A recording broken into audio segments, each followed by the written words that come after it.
eu não vou pedir para vocês ficarem em pé agora.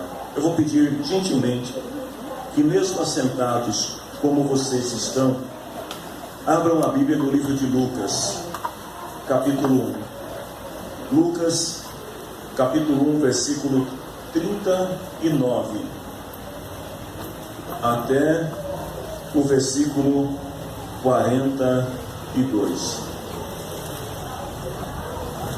Lucas 1, 39 a 42. Diz assim a palavra do Senhor: Naqueles dias, dispondo-se Maria, foi apressadamente à região montanhosa, a uma cidade de Judá.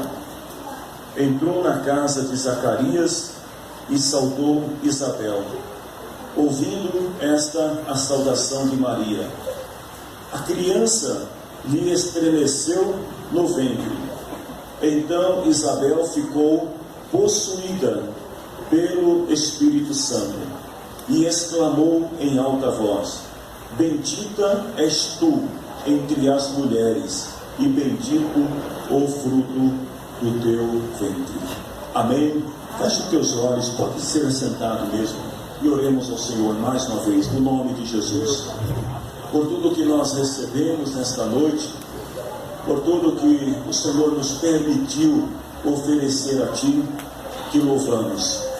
E neste momento, Deus, eu quero pedir mais uma vez a ajuda do Teu Espírito Santo, para usar a minha vida, meu Deus, para falar a toda a Tua igreja nessa noite, para trazer uma palavra de vida, de esperança, de salvação, uma palavra, meu Deus, de transformação no coração de cada um de nós. Em nome de Jesus Cristo, toda a honra seja dada a Ti. Amém.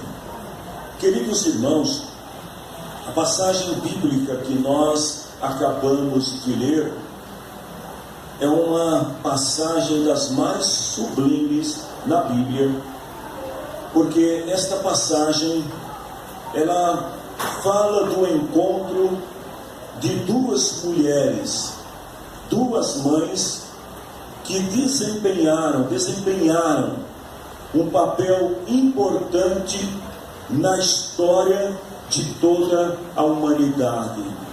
Eu estou falando de Isabel, a mãe de João Batista, o precursor do Cristo, e Maria, a mãe do Verbo encarnado de Deus, Jesus Cristo.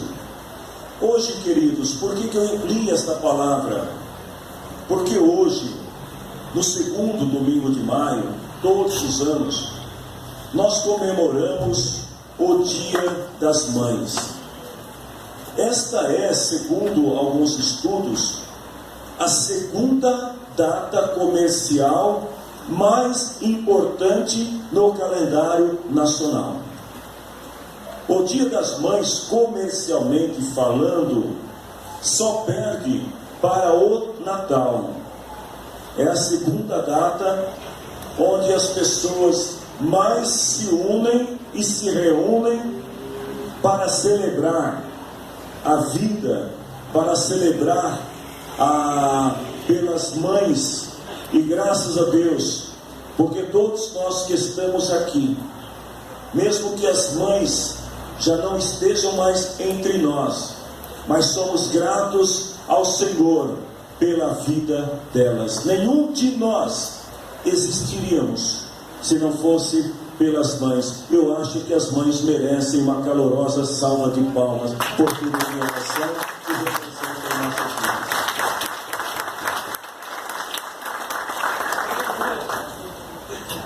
Como é que surgiu o Dia das Mães? Qual a origem desse dia? Nós temos algumas referências históricas que falam sobre o Dia das Mães. Vamos falar um pouco da sua origem na mitologia. Na Grécia Antiga, havia um culto que era comemorado quando chegava a primavera a uma deusa chamada Rhea, que era considerada a mãe dos deuses.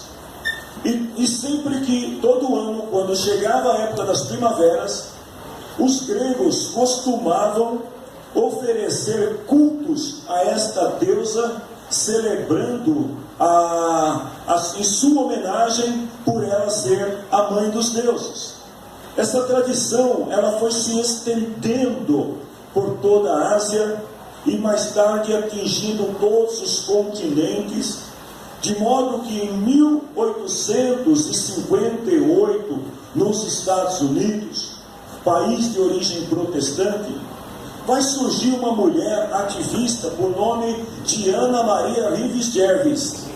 Esta mulher, ela fundou um clube chamado Mother's Day Works Club, que era com o objetivo de diminuir a mortalidade infantil em famílias de trabalhadores. As mulheres começam a se mobilizar e começam a trabalhar juntas por um objetivo, por um propósito.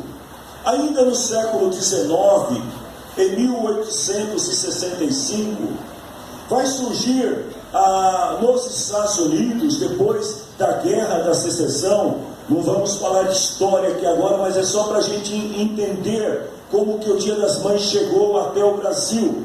Vai surgir um dia conhecido como Mother's Friendship Days, que é o Dia da Amizade das Mães, que é mais ou menos um preâmbulo para o que seria depois o Dia das Mães. Em 1870, uma mulher chamada Julia Hardy Howe, escritora e autora do Hino da Batalha da República Americana, ela criou e publicou um manifesto intitulado Mother's Day Proclamation, pela paz e pelo desarmamento. Ainda em 1907, no dia 12 de maio, nos Estados Unidos, 2 anos depois da Ana Maria Jervis morrer, a filha dela, que se chamava Anna Jervis, era metodista, ela cria um memorial à sua mãe, pelo trabalho que a sua mãe desenvolveu em prol do ativismo feminino na defesa dos direitos da mulher americana. Ela cria um memorial para sua mãe e começa então uma campanha para introduzir no calendário nacional americano o Dia das Mães. E isso aconteceu 7 anos depois, no dia 9 de maio de 1914, quando foi comemorado pela primeira vez na história dos Estados Unidos o Dia Nacional das Mães. No Brasil, em 1932, dizem que o brasileiro copia tudo que os americanos fazem e qualquer semelhança aí é mera coincidência. Mas em 1932, o presidente Getúlio Vargas decide atender a um pedido do movimento das feministas da Federação Brasileira pelo Progresso Feminino. E ele vai oficializar o segundo domingo de maio como Dia Nacional das Mães. E a partir daí, de 1932 até hoje, comemora-se num calendário nacional brasileiro, no segundo domingo de maio, o Dia das Mães. É claro que isso teve as suas importâncias no contexto histórico. Se nós voltarmos à década de 30 do século passado, até parece que está falando de uma época tão distante, né? Mas 1930 foi outro dia, muitos de vocês aqui nasceram no século passado, mas naquela época as mulheres sofriam bastante, havia muito preconceito em relação à mulher, em relação ao estudo, à formação da mulher, ao trabalho da mulher. Eu me lembro, falando da minha experiência pessoal, já em 1989, quando conheci a minha esposa e decidi pedi-la em casamento, ela estava fazendo faculdade. E eu fui falar com o meu pastor todo feliz que eu queria namorar a jovem da igreja dele, que estava fazendo faculdade. E ele falou: você tem que tomar cuidado com essas moças que fazem faculdade, porque faculdade não é para mulher. 1989. Só para vocês terem uma ideia do quanto que as mulheres sofreram. E há muitas ainda sofrem, em algumas regiões até hoje, com preconceito. Então o Dia das Mães, assim como o Dia Internacional das Mulheres, são datas comemorativas para nós lembrarmos e comemorarmos a importância que a mulher tem na história da sociedade. Tanto que o primeiro homem, que foi Adão, quando ele viu a primeira mulher na sua frente, ele não perdeu tempo, já pediu ela em casamento e falou: você vai ser chamado mulher, porque do homem você foi tirada, e já se casou com ela. A mulher sempre teve a sua importância na história. Então é justo termos um dia onde a gente possa homenagear aquelas que são mulheres, mães de verdade. Mas infelizmente, minha gente, isso não se aplica a todas as mulheres, porque nem todas as mulheres que são mães biológicas são merecedoras desta honra por parte de seus filhos. A gente poderia citar alguns exemplos, alguns fatos cruéis que aconteceram na história envolvendo mulheres, mães, onde o crime praticado por elas, ou aquilo que elas fez, as suas ações, foram tão cruéis quanto dos principais algozes da história da humanidade. Exemplo, taxas de abortos criminosos, que são assustadoras. Outra coisa, as mães que praticam violência física e verbal contra os seus filhos. Mães que entregam seus filhos para praticarem a criminalidade. Mães que vendem seus filhos e suas filhas para a prostituição e para a drogadição. Mães que trocam seus filhos por amores bandidos, ou seja, que preferem fazem opção por um homem desconhecido, às vezes violento, cruel e criminoso, e abrem mão de seus filhos. Estas mães não merecem os nossos aplausos. Estas mães não merecem a honra que é devida pelos filhos. Mas eu não estou aqui nesta noite para falar dessas mães. Eu apenas estou citando alguns crimes praticados por essas mães, que queira Deus que os seus corações um dia sejam abertos para a verdade do Evangelho e possam vir a Cristo, possam se reconciliar, aceitar ao Senhor e ter os seus pecados perdoados.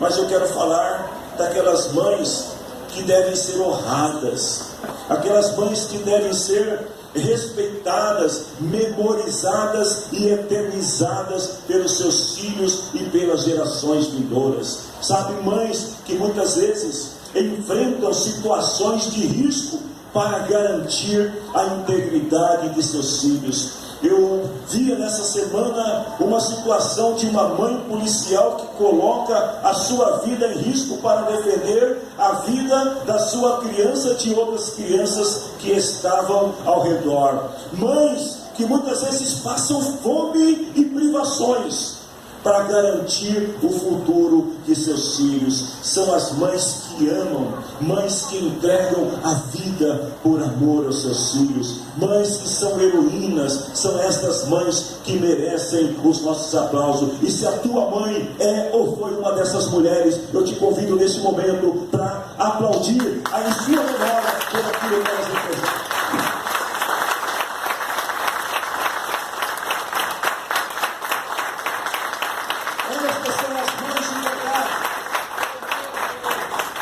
São as mães as quais os filhos devem se curvar, pedir a sua bênção e devem honrá-las e respeitá-las. A Bíblia conta o exemplo de algumas mães. Eu não vou poder contar a história de todas as mães, mas eu quero, dentro desse tempo que temos, falar sobre algumas, talvez 4 ou talvez até menos. A primeira mãe que eu gostaria de citar para vocês hoje é Agar, uma serva egípcia que teve um filho com Abraão. O nome do seu filho era Ismael. Essa mulher, por se tratar de uma escrava, de uma empregada na casa de Abraão, embora hoje o contexto seja outro, se comparado com aquela época que era comum os senhores abusar sexualmente das suas servas e ter filhos com elas, isso hoje seria considerado crime. Mas essa mulher, ela vai ter um filho com Abraão, e mais tarde, quando o garoto já está crescido, Abraão simplesmente a manda embora da sua casa. E esta mulher, ela não sabia qual era o futuro do seu filho, o que seria do seu filho. Deus já tinha dito, lá em Gênesis capítulo 21, versículo 13, que o filho de Agar, ele também seria abençoado como todos os descendentes de Abraão, e que de Ismael surgiria uma grande nação. Mas ela representa aquela mãe que se considera incapaz de garantir o futuro do seu filho. É aquela mãe que sonha, ela deseja ver o seu filho na universidade, ela deseja ver o seu filho dirigindo, quem sabe, um conglomerado de empresas, deseja ver o seu filho sendo um cidadão do bem, sendo um ministro do Evangelho, sendo um bom pai, sendo um bom homem.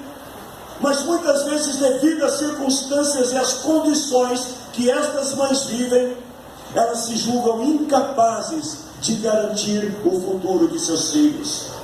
A Bíblia diz em Gênesis 21, 16, que Agar está no deserto, ela não tem água para beber, ela não tem comida para comer, ela está desesperada, ela não sabe mais o que fazer, ela é tomada de repente por um desespero súbito, e ela não podendo mais ver a condição que está o seu filho, ela diz assim: eu não suporto ver o meu filho morrer. Ismael está chorando, Ismael está com fome, Ismael tem sede, Ismael está com medo. E ela olha para o seu filho e ela pensa consigo: eu não tenho como garantir o futuro do meu filho. E ela se afasta e fica uns 100 metros de distância, olhando para o seu filho, esperando que a morte pudesse vir e arrebatá-lo. Mas foi nesse momento que o Senhor enviou o seu anjo e disse para ela assim: por que você está preocupada, Agar? Deixa eu dizer aqui para você, mãe, que tem se preocupado com o futuro de seus filhos, para você, mãe, que muitas vezes olha e não vê perspectiva, porque não sabe por onde caminhar, o que fazer. O anjo do Senhor perguntou para Agar, e nesta noite o Senhor pergunta para você: por que você está preocupada? Não tenha medo. Olha o que o anjo disse para ela: levante, pegue o menino pela mão, eu vou fazer dele e dos seus descendentes uma grande nação. Ismael não morre no deserto, Israel não perece no deserto, mas a Bíblia diz em Gênesis capítulo 21, versículo 20, que protegido por Deus, o menino cresceu. E mais tarde, eu gosto do versículo 21. Jovens, prestem atenção, eu vou ler o versículo 21 para vocês. Diz assim: a sua mãe arranjou uma mulher egípcia para ele. Quem foi que arrumou a esposa para Ismael? A mãe. Eu vejo aqui Ismael reconhecendo a honra que era devida à sua mãe. Israel reconhecendo que aquela que o protegeu, aquela que o amamentou, aquela que cuidou dele, aquela que preservou, que chorou com ele, ela também teria a honra de abençoá-lo no seu relacionamento. Quantos filhos que às vezes acabam casando errado, quantos filhos que acabam se envolvendo em relacionamentos errados, porque não buscam o conselho da sua mãe, porque não buscam saber se a mãe está de acordo ou não. Quando chora, a mãe o protege, mas quando cresce, muitas vezes acaba se esquecendo da mãe. E aqui a palavra do Senhor diz que Deus protegeu o menino, mas quem guiou o menino pelo caminho que ele deveria andar foi a sua mãe. Eu te pergunto nesta noite, filho, você tem deixado a tua mãe guiá-lo pelo caminho certo? A segunda mãe, não, você não precisa me responder, calma, é só para você pensar. Eu quero que você saia daqui nesta noite pensando. A segunda mãe é a mãe parcial.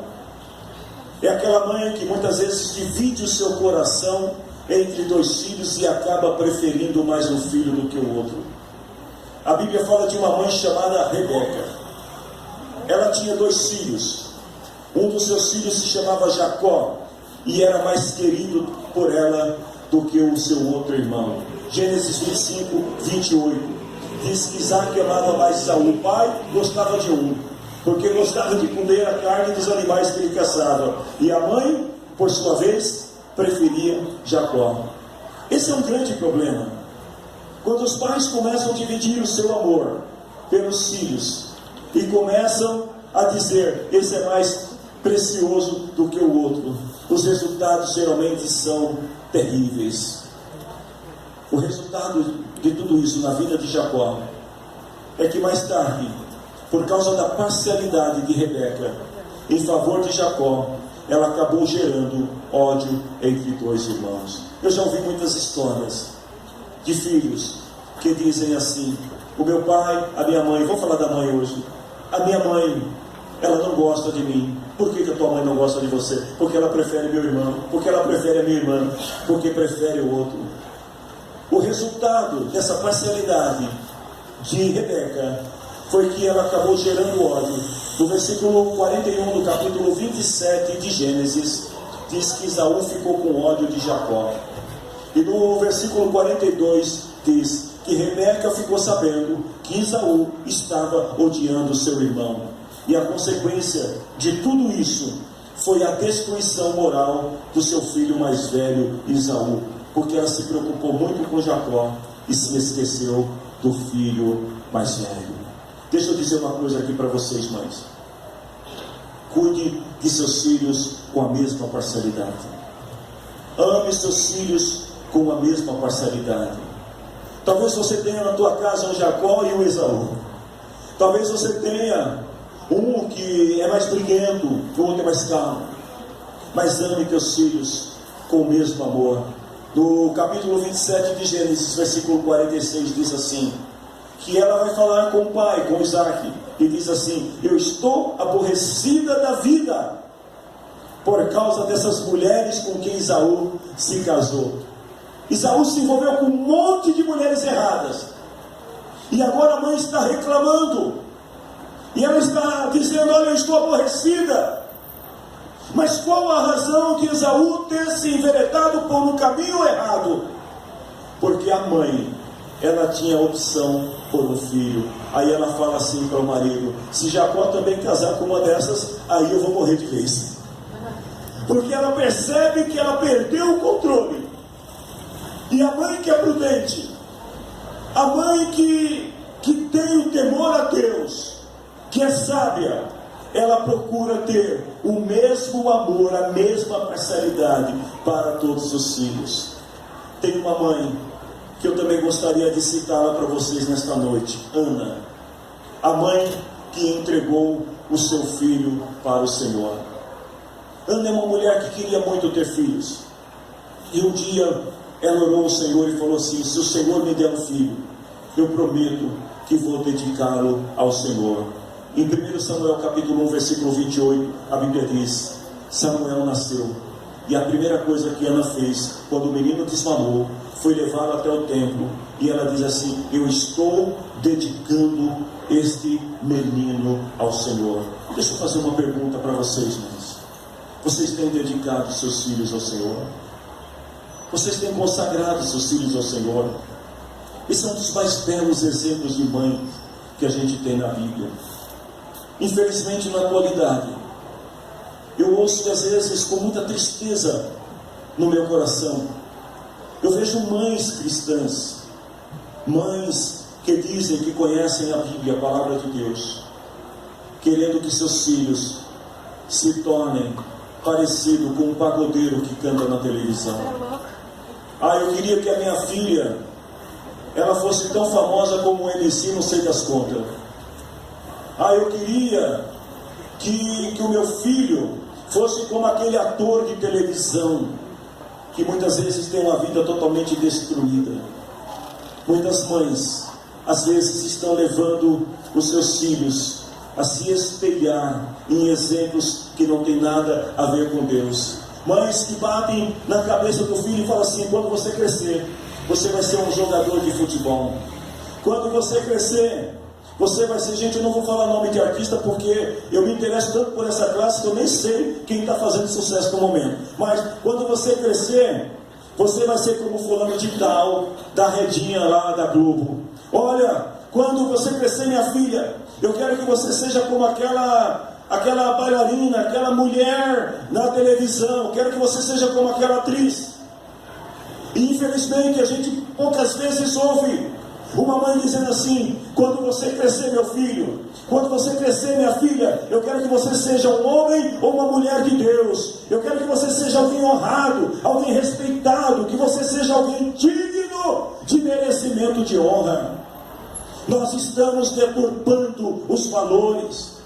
Nós estamos muito hoje em dia, por causa da moda, muitas vezes, nós preferimos homenagear celebridades do mundo secular, dando nome aos nossos filhos destas celebridades, ao invés de perpetuar a bênção de Deus sobre a vida dos nossos filhos, colocando neles nomes que tenham significados, nomes que se traduzam por bênçãos de Deus sobre as suas vidas. Deus ouviu a oração de Ana. Ela consagrou seu filho ao Senhor. E aí eu pergunto nesta noite: o que é mais importante?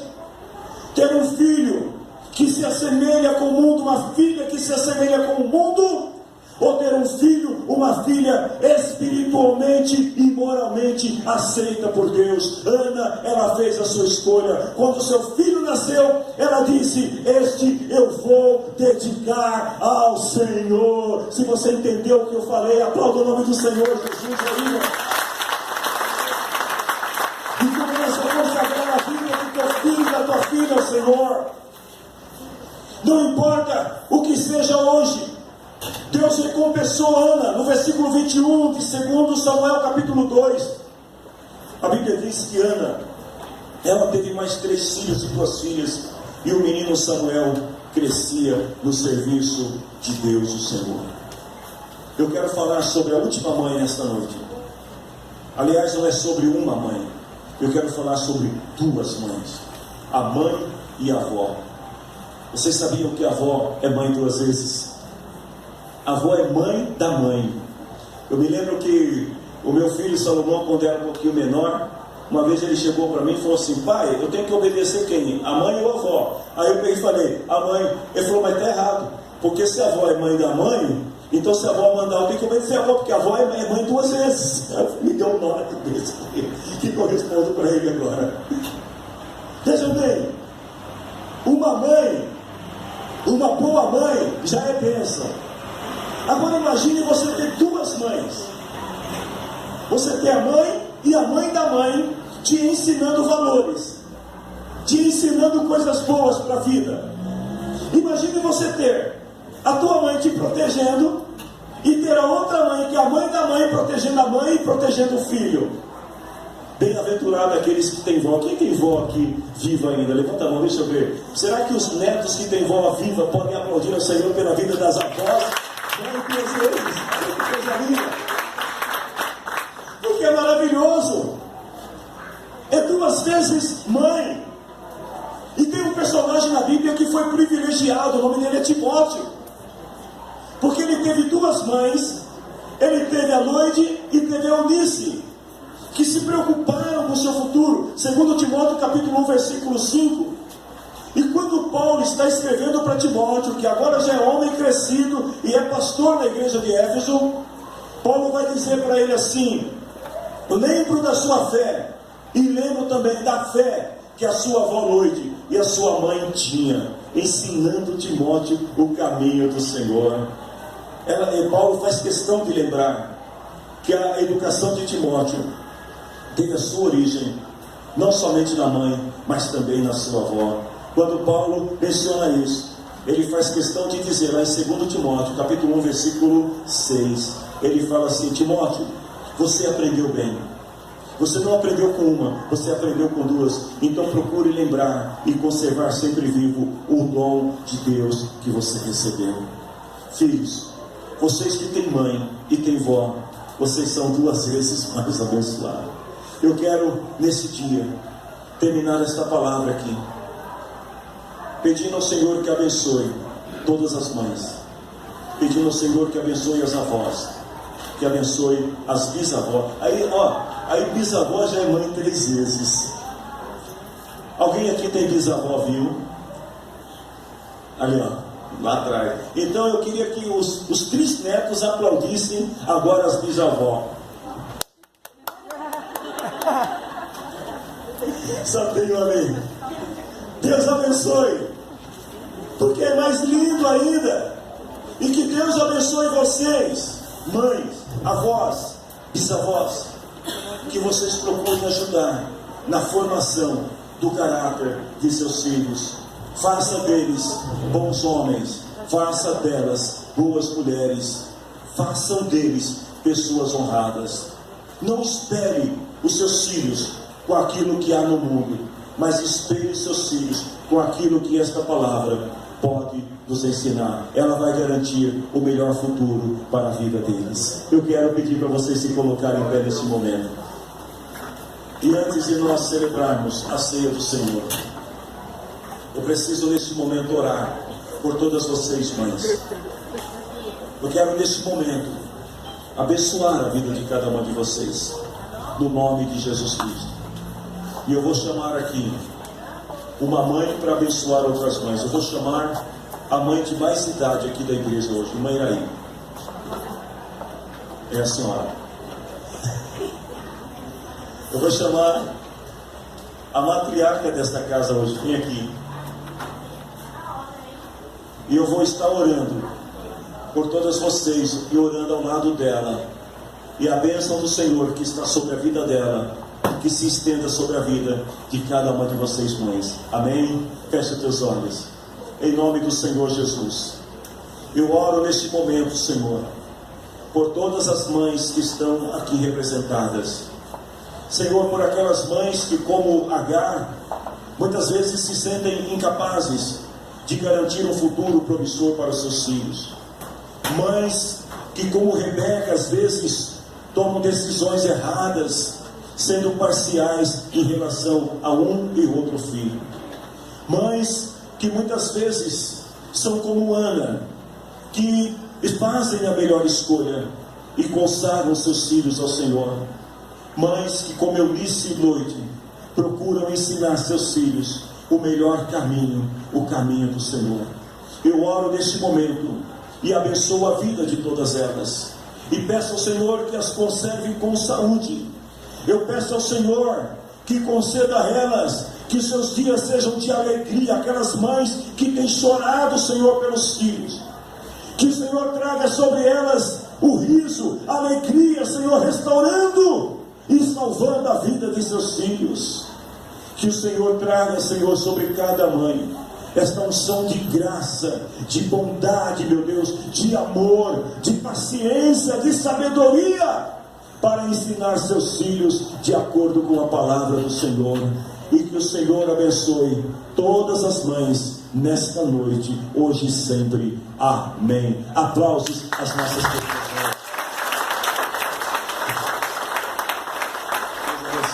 Glória a Deus. Podemos tomar assentos, meus queridos irmãos. Vocês são bênçãos, mães. Nós precisamos agora voltar-nos a atenção desse culto para a ceia do Senhor. Eu quero pedir aos ministérios que já se posicionem, os obreiros também já se posicionem, os obreiros que também vão estar servindo a ceia do Senhor, que todos já se posicionem. E quero convidar toda a igreja do Senhor para nos colocarmos em pé, porque este é um momento de comunhão. Pastor, quem pode participar da Santa Ceia do Senhor? Todo aquele que sente que tem comunhão com Deus e com a sua igreja. Todo aquele que, segundo as Escrituras, examina-se a si mesmo antes de comer do pão e beber do cálice. Paulo diz que o autoexame, o exame da consciência, ele vai fazer toda a diferença porque ao nos examinarmos, nós identificamos na nossa vida coisas que precisam ser melhoradas, coisas que precisam ser mudadas. E quando nós vamos ao Senhor com humildade e pedimos a Ele perdão, o Senhor perdoa os nossos pecados, e então nós estamos livres para cear a ceia do Senhor. 1 Coríntios capítulo 11, versículos 23 a seguir, diz assim: porque eu recebi do Senhor o que também vos entreguei, que o Senhor Jesus, na noite em que foi traído, tomou o pão, e tendo dado graças, o partiu e disse: isto é o meu corpo, que é dado por vós, fazei isto em memória de mim. Por semelhante modo, depois de haver ceado, também tomou o cálice, dizendo: este cálice é a nova aliança no meu sangue, fazei isto todas as vezes que beberdes em memória de mim. Porque todas as vezes que comerdes este pão e beberdes o cálice, anunciais a morte do Senhor até que Ele venha. É isso que nós fazemos. Quando nós ceamos a ceia do Senhor, nós estamos declarando que o Cristo que morreu, o Cristo que foi crucificado, é o mesmo Cristo que ressuscitou, é o mesmo Cristo que um dia vai nos chamar para estarmos com Ele também em glória. Então, quando nós tomamos a ceia do Senhor, nós estamos anunciando a morte de Jesus até que Ele venha. Amém, queridos? Eu quero convidar aqui a pastora Eliana para consagrar ao Senhor os pães. E quero pedir ao presbítero Donizete para consagrar os cálices ao Senhor. Você que vai estar tomando a ceia do Senhor aqui hoje, talvez não tenha tomado ainda. Geralmente, quando os obreiros passarem a entregar o pão e o cálice, você aguarda. E aí, depois, todos juntos, nós ceamos. Amém? Senhor nosso Deus, nós queremos, Senhor, consagrar a Ti, Senhor, e abençoar esses pães que representam o Seu corpo, que foi moído por nós, pelos nossos pecados. E queremos, Senhor, diante disso, diante dessa celebração, declarar que nós recebemos e aceitamos o Seu perdão, Senhor, em nome de Jesus. Pai querido, quero te agradecer a Ti por nos permitirmos mais uma vez, meu Pai, estamos reunidos juntamente com a Tua igreja para tomar a Tua Santa Ceia, meu Pai. Neste momento eu consagro, meu Pai, esse suco que representa o Teu sangue, e que a cada um que vier participar, que haja bênção na vida de cada um, meu Pai. Eu te agradeço. Amém.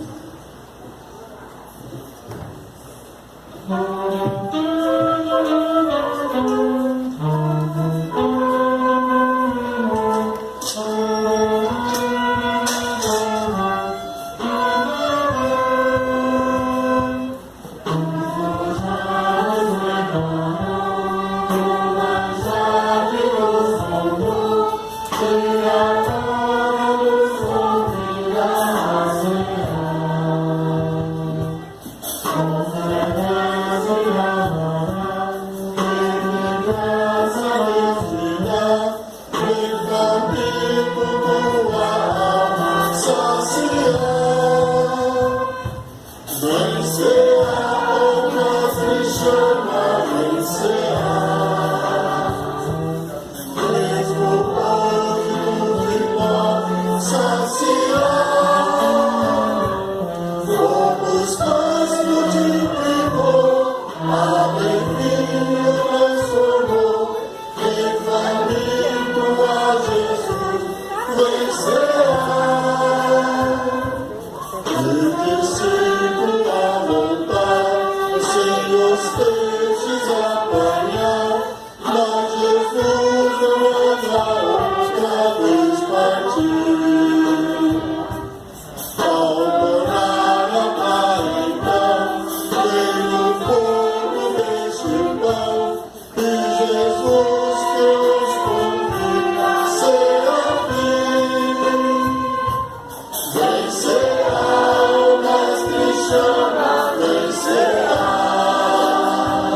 Eu estou usando uma Bíblia que é uma edição especial e comemorativa, feita com algumas anotações do reformista Martinho Lutero. E quando se trata da ceia do Senhor, Martinho Lutero, ele escreveu alguns pensamentos sobre a ceia, e ele escreveu isso no século XVI. Mas é interessante porque é como se as palavras de Lutero tivessem sido escritas para o século XXI. Eu vou ler só um pensamento dele antes de nós tomarmos a ceia do Senhor.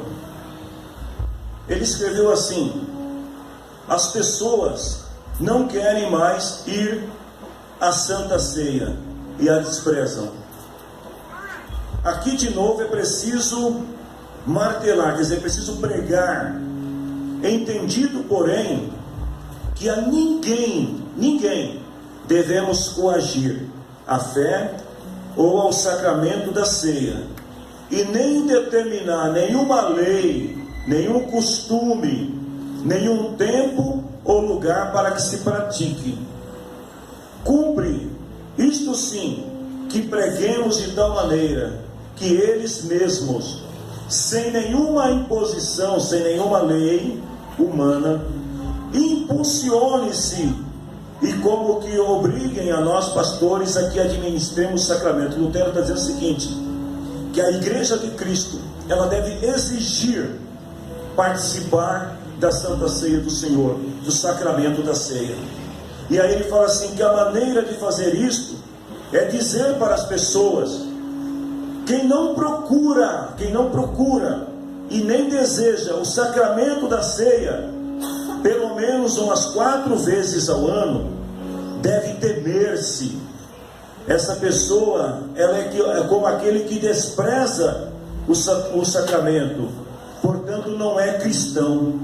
Da mesma forma como não é cristão aquele que não crê e aquele que não ouve o Evangelho.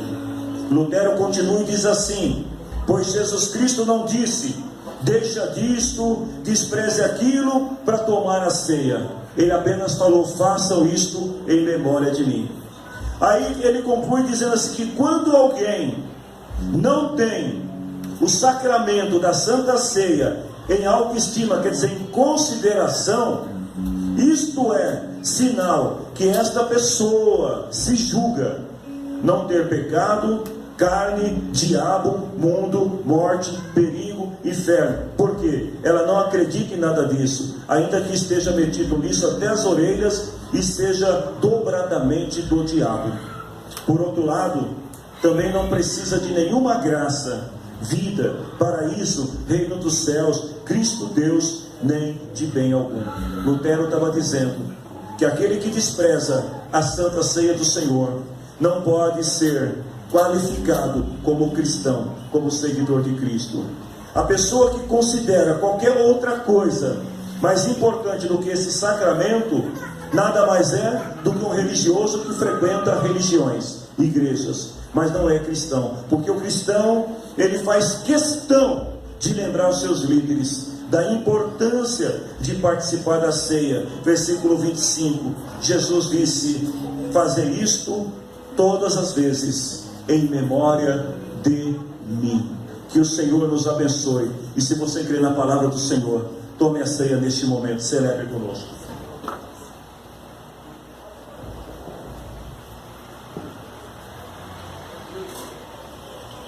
Esse é, Senhor, de todos os sacramentos da sua casa. Este, com certeza, Senhor, é o mais importante de todos. E nós não podemos faltar, Senhor. Nós não podemos deixar de praticá-lo. Nós não podemos, Senhor, rejeitá-lo. Não podemos, Senhor, desprezá-lo. Porque esse é o melhor momento da nossa vida. Porque é quando nós lembramos que o Senhor nos ama, que a sua vida nos trouxe vida, que a sua morte e ressurreição nos trouxe a morte para o mundo e a ressurreição para Deus. Ó Senhor, por isso nós te louvamos nesse momento, por todos aqueles que compreendem este significado, que aceitam esta verdade e nesta noite se declaram pelo Senhor. Por isso nós celebramos a vida, em nome de Jesus, em nome de Jesus. Jesus, o plano perfeito, mistério da graça que me transformou. O seu nome é Jesus, nome sobre todos, veio pra salvar, ele me salvou. Se adoramos Jesus, o plano perfeito.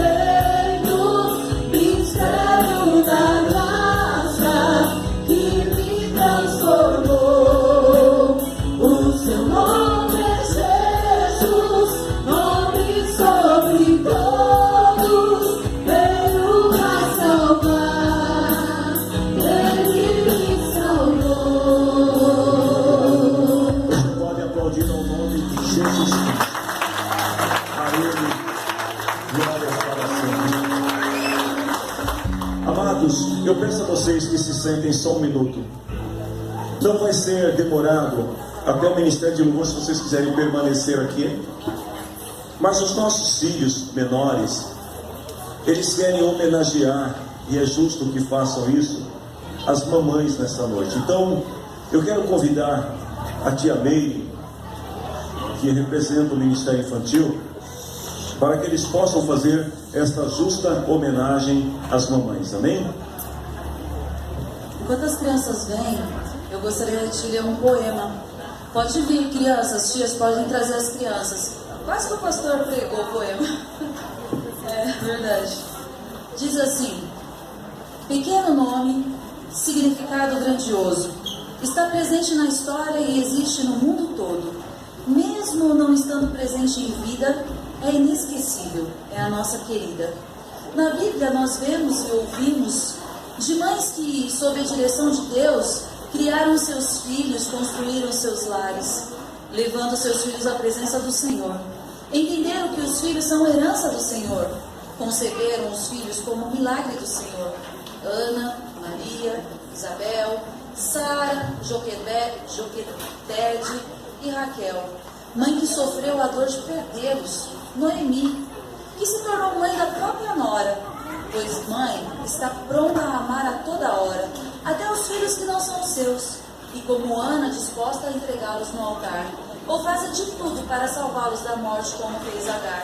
A mãe verdadeira conhece seu filho e luta por ele, ainda que tenha que abrir mão, como a mãe que chorando suplicou que não matasse seu bebê, ao rei Salomão. Mãe, tu choras e suplica ao profeta que ressuscite o seu filho, como fez a sunamita. E apresentando o azeite e a farinha, pede ao profeta Elias que não lhe falte o pão nosso todos os dias. E Deus ouviu sua oração. Mãe, Deus ouve a tua oração. E mães que oram têm filhos restaurados. Mães que ensinam têm filhos educados. Mães que disciplinam têm filhos preparados. Mães exemplos têm filhos agraciados. E sobre elas Salomão escreve: mulher virtuosa, quem a achará? Quem achará esta mulher virtuosa?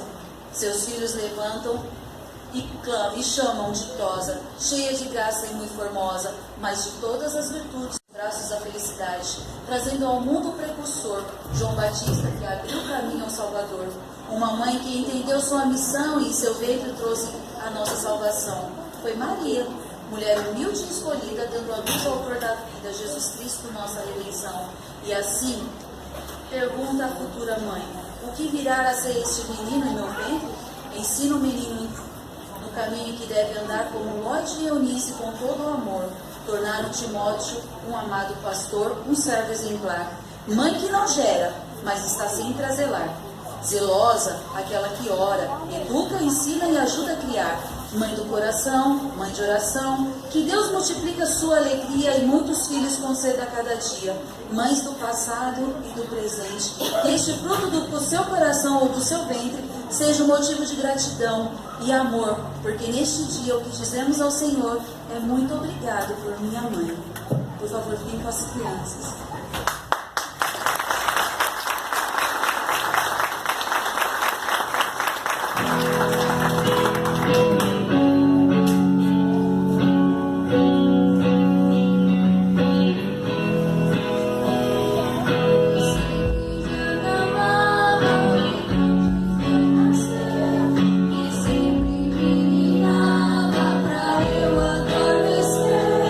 Você é um presente que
Ergue a sua mão para o céu.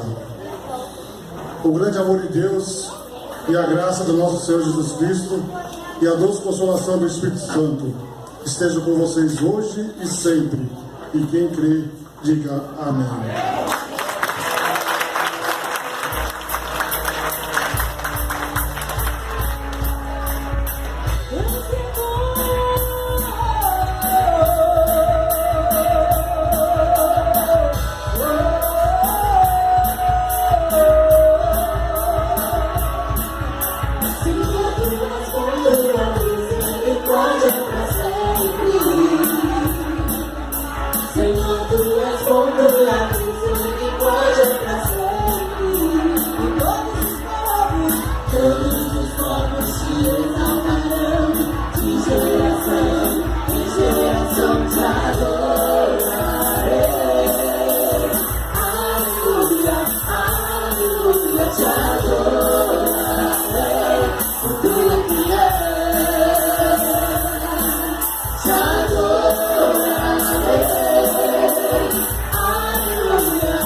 Senhor, tu és bom, tua misericórdia pra sempre. Senhor, tu és bom, tua misericórdia pra sempre. Todos os povos te exaltarão, de geração